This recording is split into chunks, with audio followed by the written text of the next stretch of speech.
जबरदस्तीचे लग्न, सूड आणि प्रेम, भाग 6. दृश्य 1. हॉस्पिटलमधील मंदिर. आरवची प्रार्थना आरोहीसाठी. वेळ पहाट. वातावरण शांत आणि भावूक. डॉक्टरांनी सांगितले की आरोहीची कंडिशन खूप क्रिटिकल आहे, म्हणून आरव खूप घाबरून जातो. त्याच्या डोळ्यासमोर सारखा आरोहीचा चेहरा येतो. तो कधीच देवाला मानत नाही, पण आज आरोहीसाठी तो मंदिर शोधतो. हॉस्पिटलच्या एका कोपऱ्यात श्री स्वामी समर्थांचा एक छोटासा फोटो होता. आरोही स्वामींची निस्सीम भक्त आहे हे आरवला ठाऊक होते. आरव त्याने कधीही देवापुढे हात जोडले नव्हते. आज तिथे गुडघ्यावर बसून ढसाढसा रडत आहे.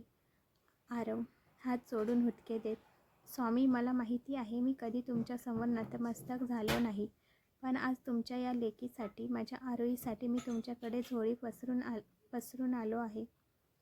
ती तुमची निस्सीम भक्त आहे ना, मग तिला असं अर्धवट सोडून कसं जाऊ देऊ शकतात? स्वामी, मी तिचा खूप छळ केला, तिला गुन्हेगार मानलं, पण तिने स्वतःच्या प्राणाचा विचार न करता मला वाचवले.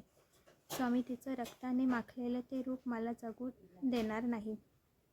माझ्या वाट्याचं मरण तिला देऊ नका. मला माझी आरोही परत द्या. तिला शुद्धीवर आणा. तिने माझ्यासाठी स्वतःच्या प्राणांची आहुती दिली. स्वामी, ती निष्पाप आहे हे माझ्या अहंकाराने मला तिची निरागसता बघू दिली नाही. तिला शुद्धीवर आणा. माझ्या आयुष्यातली उरलेली सगळी वर्षे तिला द्या, पण तिला माझ्यापासून हिरावून घेऊ नका. स्वामी, माझ्या आरोहीला वाचवा. दृश्य 2. निर्जन ठिकाण. विराजचा सैतान चेहरा उघड. वेळ दुपार. वातावरणात तणावपूर्ण. एका मोडकळीस असलेल्या गोदामात विराज त्या शूटरवर पिसाळला आहे. विराज शूटरची गचांडी धरून भिंतीला आपटत होता. तुझा नेम कसा चुकला? एवढे पैसे काय तुझ्या बापाच्या लग्नासाठी दिले होते? आज आरवची अंत्ययात्रा निघायला हवी होती. मला त्या आरव देशमुखला कायमचं संपवायचं होतं. शूटर, मालिक, माझा नेम अचूक होता, पण अचानक त्याची बायको समोर आली आणि तिला गोळी लागली. मी काय करणार? अर्पिता हे सगळं दुरून ऐकते आणि तिच्या पायाखालची जमीन सरकते. ती धावत विराजजवळ येते. अर्पिता धक्क्याने, विराज, तू आरवला मारण्यासाठी सुपारी दिली होतीस? तू माझ्याशी खोटं बोललास. विराज दचकतो. त्याच्या कपाळावर घाम फुटतो. तो लगेच स्वतःला सावरून खोटा असतो. विराज, अगं अर्पिता, नाही गं, मी फक्त त्याला घाबरवण्यासाठी हे केलं होतं. खरंच मारणार नव्हतो. अर्पिता, विराज, तो माझ्या पिहूचा बाप आहे. आपल्याला त्याला बरबाद करायचं होतं, पण त्याचा जीव घ्यायला निघाला होतास. तू विसरू नको, मी तुझ्यासाठी माझं सगळं ऐश्वर्य सोडून आली आहे.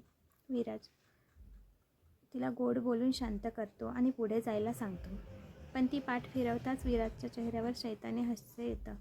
विराज मनात, मूर्ख बाई, तुला वाटलं मी तुझ्यावर प्रेम करतो. तुझ्यासारख्या बाईवर कोण प्रेम करेल, जी स्वतःच्या पोटच्या पोरीला आणि जीवापाड प्रेम करणाऱ्या नवऱ्याला सोडून पळून येऊ शकते? ती मला सोडून नाही जाणार. हे कशावरून?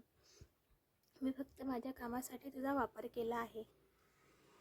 आरवला बरबाद केलं आणि माझं काम झालं की तुला कुत्र्यासारखं बाहेर फेकून देईन. दृश्य 3. हॉस्पिटलमधील तो अनकम्फर्टेबल रोमॅन्टिक क्षण.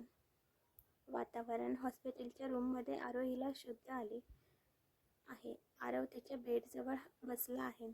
आरोहीचा हात आरवच्या हातात आहे आणि तो तिच्याकडे बघून तिला शुद्ध येण्याची वाट बघत होता. शीतल बोलते, आरव बाळा, चल थोडंफार काहीतरी खाऊन घे. आरव, नाही मावशी, जोपर्यंत आरोहीला शुद्ध येत नाही तोपर्यंत मी इथून हलणार पण नाही. तुम्ही पिहूकडे जा प्लीज, मी आहे आरोही सोबत. शीतल देशमुख मेन्शनमध्ये जाते, कारण पिहू मेडकडे असते, म्हणून आरवचा पांढऱ्या रंगाचा शर्ट घातलेला आहे. तो तिच्या रक्ताने थोडा डागाळलेला आहे. आरोहीने तीच गुलाबी साडी नेसली आहे, पण ती विस्कटलेली आहे. आरोहीला हळूहळू जाग येते. ती डोळे उघडते. तिला असं जाग होताना बघून आरवला पण आनंद होतो. तो तिला आवाज देतो. आरवला बघून, सर तुम्ही ठीक आहेत ना? तुम्हाला काही झालं तर नाही ना? आरोही शांत हो, मी ठीक आहे, मला काही नाही झालं. आणि तू उठू नकोस, आराम कर. तुला काही पाहिजे का मला सांग, मी आहे इथेच. सर मला ते पाणी हवे आहे. आरोहीला पाणी पाजण्यासाठी आरव तिला सावरतो. तो तिला हळूच उचलून बेडवरती नीट टेकवतो. दोघेही एकमेकांच्या इतक्या जवळ असतात की एकमेकांचे श्वास ऐकू येत असतात. आरवला असं तिची केअर करताना बघते. तिला खूप छान वाटतं. ती त्याला बघून इमोशनल होते. मनात म्हणते, आरव सर तुम्ही खरंच माझी केअर करताय का मी एखादं गोड स्वप्न बघते. ती त्याच्याकडे बघतच राहते. आरव तिच्या कपाळावरचे विखुरलेले केस अत्यंत हळुवारपणे बाजूला सारत असताना नर्स बाहेरून जोरात दार उघडते आणि त्या धक्क्याने आरवचे ओठ नकळत आरोहीच्या गालाला स्पर्श करतात. खोलीतली हवा जणू थांबते. आरव एकदम मागे होतो. त्याचा चेहरा संकोचाने आणि अपराधीपणाने लाल होतो. आरोही लाजेने पूर्णपणे गुलाबी पडते. ती नजर खाली झुकून साडीचा पदर बोटाभोवती गुंडाळत राहते. दोघेही अत्यंत अनकम्फर्टेबल होतात. आरव घसा साफ करत सॉरी, ते चुकून झालं म्हणतो आणि आरोही फक्त लाजून चेहरा वळून घेते. दृश्य 4. भोसले वाड्यावर अर्पिताचा कब्जा मोठा. वातावरण. आरोही घरी परत येते, पण वाड्याचं चित्र बदललेलं असतं. विराज आणि अर्पिता वकीलसह हॉलमध्ये उभे असतात. आराधना, आजी आणि संपूर्ण कुटुंब तिथे असतं. अर्पिता मोठ्या आवाजात, आजी आता हा वाडा तुमचा राहिलेला नाही. हा वाडा आता विराज आणि माझा आहे. आम्ही तो विकत घेतला आहे. त्यामुळे तुम्हाला इथे राहायचं असेल तर यापुढे नोकरासारखं राहावं लागेल. आराधना, आजी धक्क्याने, अर्पिता काय बोलते तू? तुला आम्ही लहानचं मोठं केलं, जीवापाड जपलं आणि तू त्याची परतफेड अशी करतेस? अर्पिता उद्धटपणे, आजी त्या दिवशी मला मारलेलं कानाखाली आठवतंय ना? तेव्हाच तू विचार करायला हवा होतास. तू मला या घरात कैद्यासारखं कोंडून ठेवलंस. मॉडर्न कपडे नाही, पार्टी नाही, फक्त संस्कारी असण्याचं नाटक. मी तुझ्या गुड बुक्समध्ये राहण्यासाठी ते सगळं केलं. पण आता मी स्वतंत्र आहे. माझ्याकडे पैसा आहे, सत्ता आहे. नीलम काकू, आजी आणि काका, आजपासून तुम्ही या घरचे नोकर आहात. जर इथे राहायचं असेल तर कामाला लागा. देशमुख मेन्शन आणि भोसलेवाडा समोरासमोर आहेत, त्यामुळे भोसलेवाड्यात काय घडतंय ते सर्व आरोहीला दिसते. ती गॅलरीत उभी राहून सर्व बघत आहे. भोसलेवाड्यात अर्पिता एका मोठ्या सोफ्यावर राणीसारखी बसली आहे. आराधना आजीच्या थरथरत्या हाताने चहाचा कप खाली पडतो आणि फुटतो. अर्पिता रागाने ओरडत, आजी हे कप आणायला पैसे काय झाडाला लागत नाहीत. नीट काम करायचं असेल तर राहा, नाही तर चालते व्हा इथून. अर्पिता पाय पुढे करते. तिने महागडा गडद जांभळ्या रंगाचा वेस्टर्न ड्रेस घातला होता. आता माझ्या पायावर ते जे चहाचे शिंतोडे उडलेत ना, ते आधी नीट साफ कर. खाली बस आणि पुसते.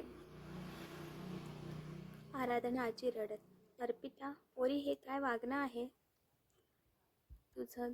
तुला लहानचं मोठं केलं आणि तू आम्हाला म्हाताऱ्या माणसांना पाय साफ करायला सांगतेस? अर्पिता हो, कारण तू मला कैदी म्हणून ठेवलंस. आता मी या वाड्याची मालकीण आहे. आजी अगं कैदेत कशाला ठेवू?